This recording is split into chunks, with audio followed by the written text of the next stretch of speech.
Kayte Deioma. The popular TV sitcom Friends was filmed on the Warner Brothers lot from 1994 to 2004.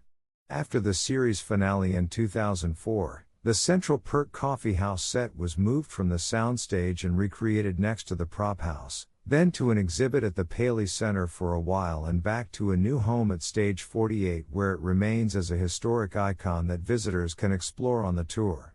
It's also used as part of the Stage 48 script-to-screen interactive exhibit, where visitors can act out scenes from the TV show with cue cards and see themselves inserted in the video with original cast members.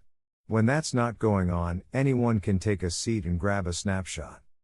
Details of the Friends set include an old laptop computer left open on a table and Phoebe's guitar.